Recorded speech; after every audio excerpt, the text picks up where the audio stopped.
Hey everybody, welcome back. If you're new to the channel, my name is Grant, and today I am sober.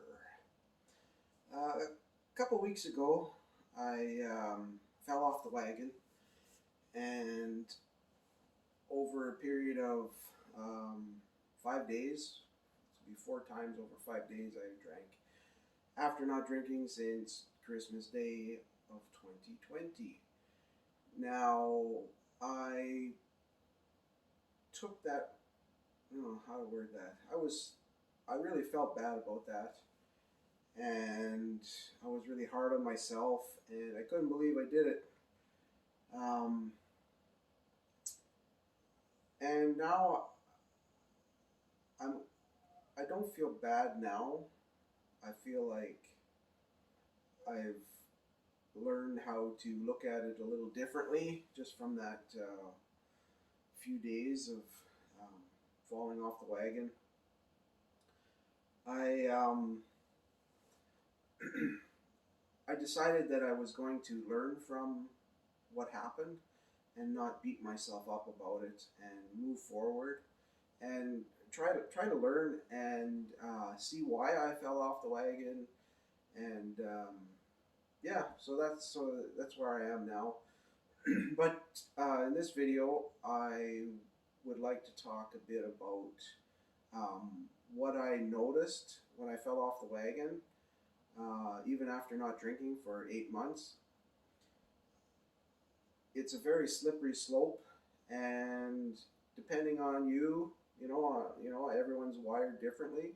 I always say everybody reacts differently, and you know, they're just your actions are different than the next person's.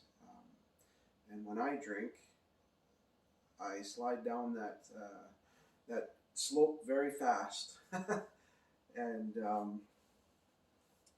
so today I just wanted to share with you what I noticed within a couple of days. In the third day, I noticed, I started noticing these things, and then the week after, I really was looking back, thinking about it, and wow, it's it's just not a good thing. um, yeah. So here are some things that I noticed um, just from falling off the wagon. Like I said, for a few days, and I hadn't drank for 8 months. Before that, in 2020, I drank periodically, but not very much. And in 2019, I didn't drink at all that year. So in the last couple of years, I really haven't drank all that much. However, when I do drink, man, I just slid right down into that deep hole of where I don't want to be. So here's what I noticed. After a few days, I started feeling anxious about things with work and my home and my family, and just yeah, it just like right away, waking up in the morning, having that anxious feeling that um, goes away when you're not drinking. You're just able to handle life that much better if you have an anxiety problem. I don't think mine's a big problem, but whatever anxiety I do feel when I drink alcohol, it really amplifies it. So if you have anxiety and you're drinking alcohol, maybe quitting will help you get rid of that. The other thing I noticed instantly, when I get up in the morning and I'm not drinking the night before, or you know, I just feel good and I'm able to get up, get on with my day, and it just feels good.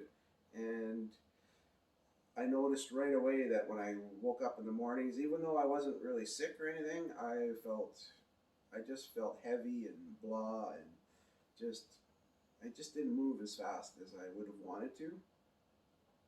Not that I had big things or, tasks that I needed to get done, but I knew that there was a difference.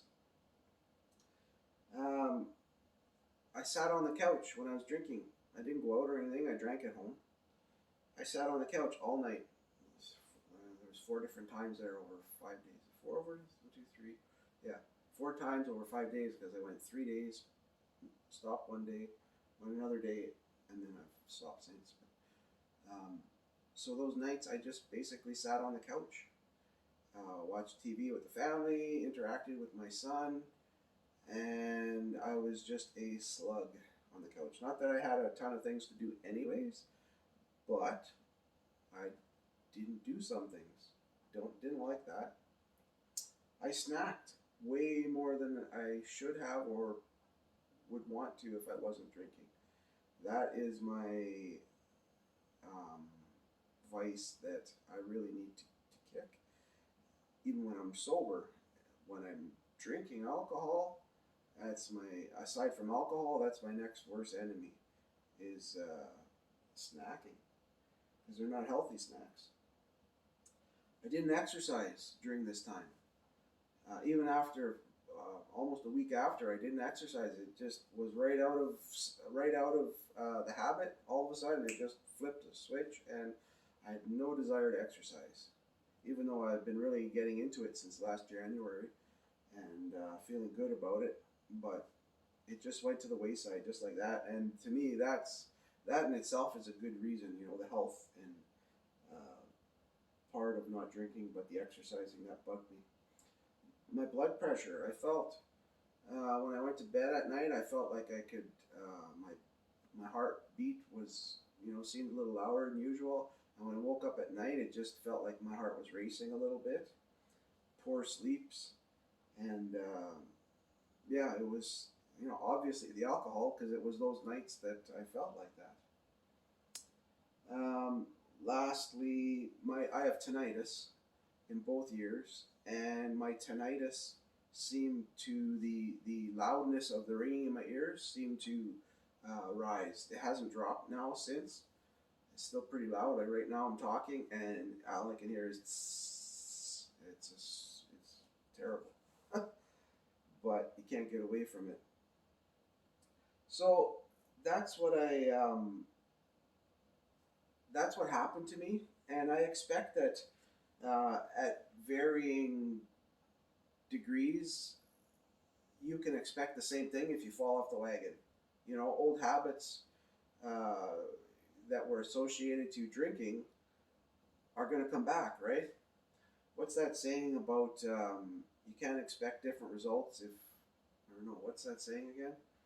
Um, you're not going to get different results if you keep doing the same thing, or something like that on that line. I can't think of the exact saying, but it's true. Like, so when I'm drinking, these are the things I do, and when I'm not drinking, these are the things I do, and I'd rather do the things um, I do when I'm not drinking.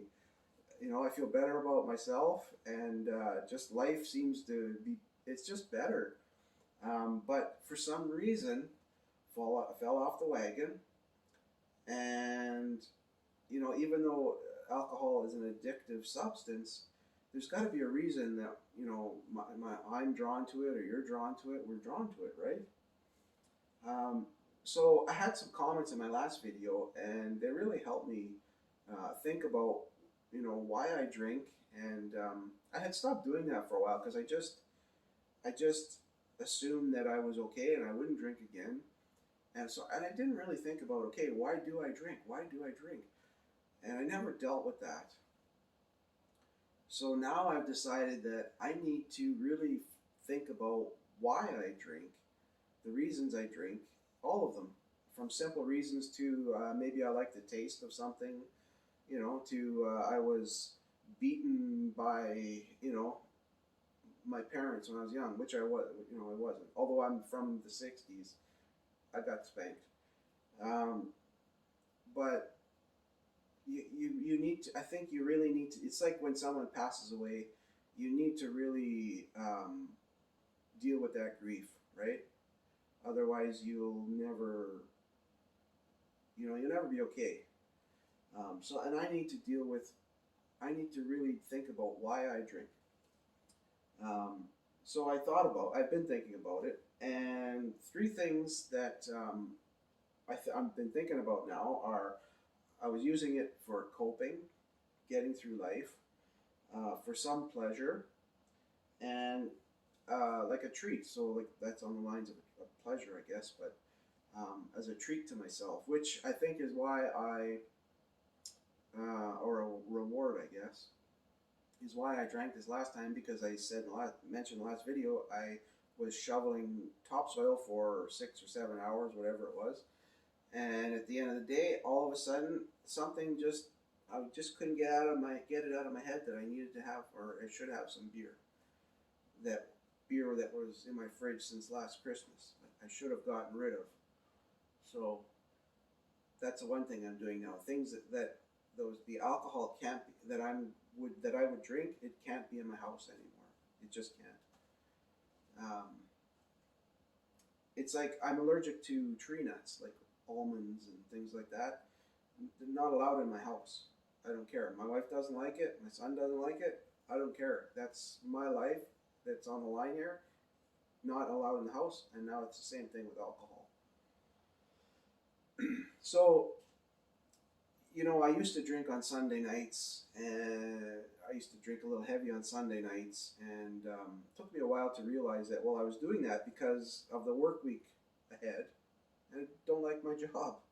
I haven't liked my job for years.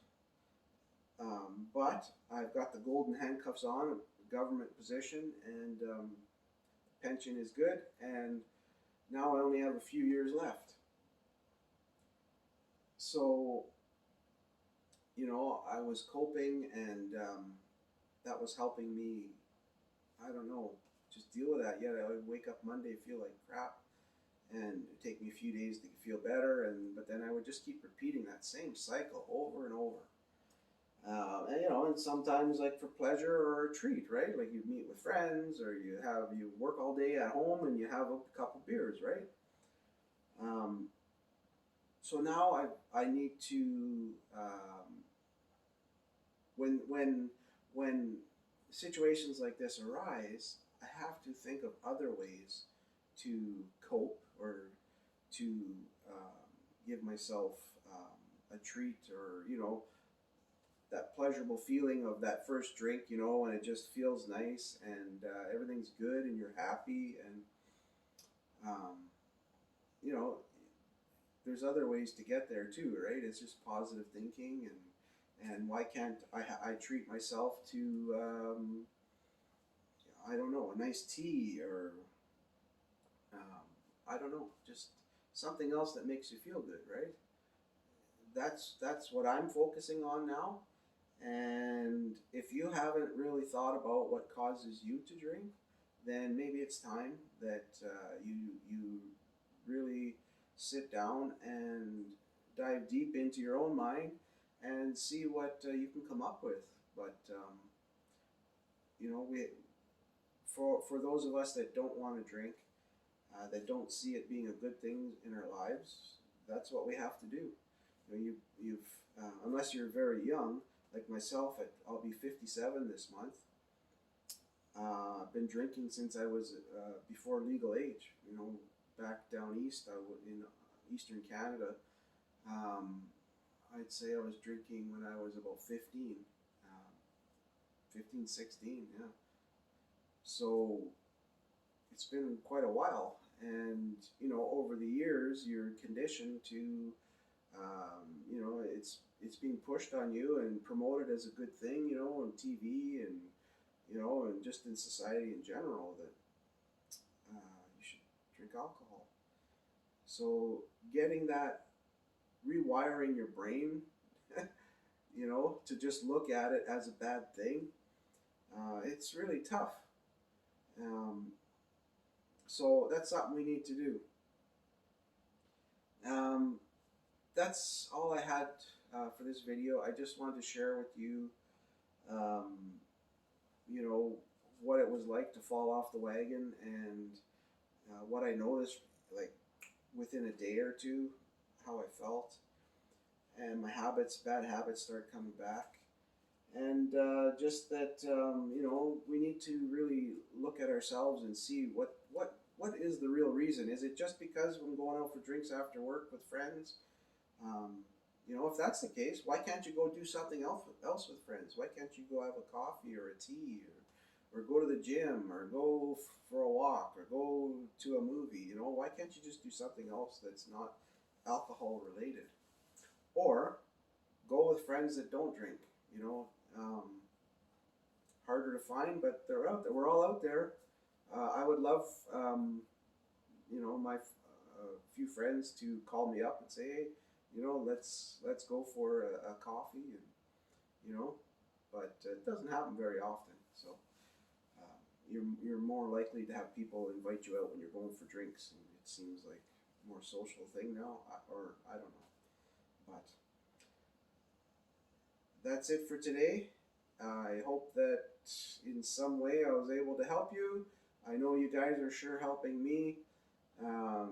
Might be hard to believe, but it's not.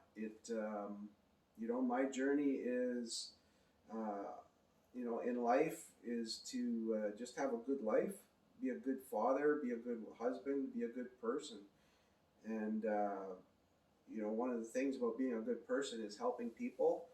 And that's why I started posting on the one of the two reasons I started posting on YouTube was to possibly help someone else in the same shoes as me, and to help myself. I don't really talk about this to anyone because honestly, nobody wants to listen.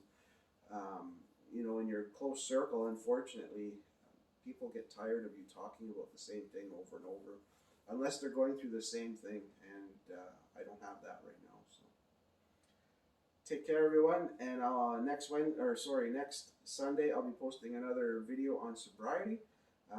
During the week, this coming week, I'm going to be posting one or two more videos. One about my goals that I have going on, a 3 month goals I was setting for myself. Uh, been off track a little bit on that one, on the weight loss part of it, but the other one's doing okay. The garage thing and the articles, everything's good there. So, anyways, I'm talking too much, so take care. If you're still watching, I really do appreciate you taking the time to stick around with me, and take care.